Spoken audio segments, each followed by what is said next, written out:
ದೇಶದ ಅತ್ಯುನ್ನತ ಉಲಾಮಾ ಸಂಘಟನೆ ಸಮಸ್ತ ಶರೀಯತ್ ಸಂರಕ್ಷಣಾ ರ್ಯಾಲಿ ಹಾಗೂ ಬೃಹತ್ ಸಮ್ಮೇಳನವು ಡಿಸೆಂಬರ್ 9ರಂದು ನಡೆಯಲಿದೆ ಎಂದು ಪುತ್ತೂರು ಸ್ವಾಗತ ಸಮಿತಿಯ ಪ್ರಧಾನ ಕಾರ್ಯದರ್ಶಿ ಅಬೂಬಕರ್ ಮುಲಾರ್ ತಿಳಿಸಿದರು.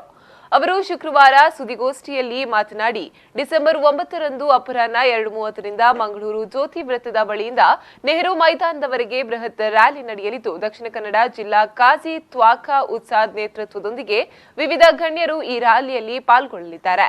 ಬಳಿಕ ಸಂಜೆ 3:45ಕ್ಕೆ ನೆಹರು ಮೈದಾನದಲ್ಲಿ ಬೃಹತ್ ಶರೀಯತ್ ಸಂರಕ್ಷಣಾ ಸಮ್ಮೇಳನ ನಡೆಯಲಿದ್ದು, ಡಿಸೆಂಬರ್ 9ರಂದು ಮಂಗಳೂರಿನಲ್ಲಿ ಜಿಲ್ಲಾ ಕಾಜಿಯವರ ನೇತೃತ್ವದಲ್ಲಿ ಬಹಳ ವಿಜೃಂಭಣೆಯಿಂದ ಇಸ್ಲಾಂ ಧರ್ಮದ ಶರೀಯತ್ ಎಂಬ ಅದನ್ನು ಸಂರಕ್ಷಿಸುವಂತ ಒಂದು ಕಾರ್ಯಕ್ರಮ ಮತ್ತು ರ್ಯಾಲಿ ಬಹಳ ಅಭೂತಪೂರ್ವ ರೀತಿಯಲ್ಲಿ ನಡೆಯಲು ಉದ್ದೇಶಿಸಿರುತ್ತದೆ.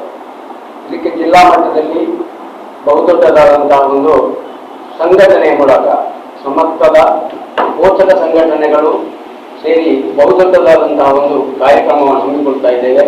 ಈ ಕಾರ್ಯಕ್ರಮದಲ್ಲಿ ಸಮಸ್ತದ ಹಲವಾರು ನೇತಾರರು, ಹಲವಾರು ದೊಡ್ಡ ದೊಡ್ಡ ನಮ್ಮ ಸಮಸ್ತದ ಪ್ರಮುಖರು, ಸಮಸ್ತದ ಅಧ್ಯಕ್ಷರು, ಹಾಗೆ ಹಲವಾರು ಉಲೆಮಾ ಕುಮಾರಗಳು, ರಾಜಕೀಯ ನೇತಾರರು, ಧಾರ್ಮಿಕ ಮುಖಂಡರುಗಳು ಭಾಗವಹಿಸಿ ಕಾರ್ಯಕ್ರಮವನ್ನು ಹಮ್ಮಿಕೊಂಡಿರುತ್ತೇವೆ. ಸುದ್ದಿಗೋಷ್ಠಿಯಲ್ಲಿ ಸಮಸ್ತದ ಅಧ್ಯಕ್ಷ ಸೈಯದುಲ್ ಉಲಾಮಾ ಸೈಯದ್ ಜಿಫ್ರಿ ಮುತ್ತುಕೋಯ ತಂಗಳ್, ಪ್ರಧಾನ ಕಾರ್ಯದರ್ಶಿ ಶೈಖುಲ್ ಜಮಿಯಾ ಪ್ರೊ ಅಲಿ ಕುಟ್ಟಿ ಮುಸ್ಲಿಯಾರ್ ಉಪಸ್ಥಿತರಿದ್ದರು.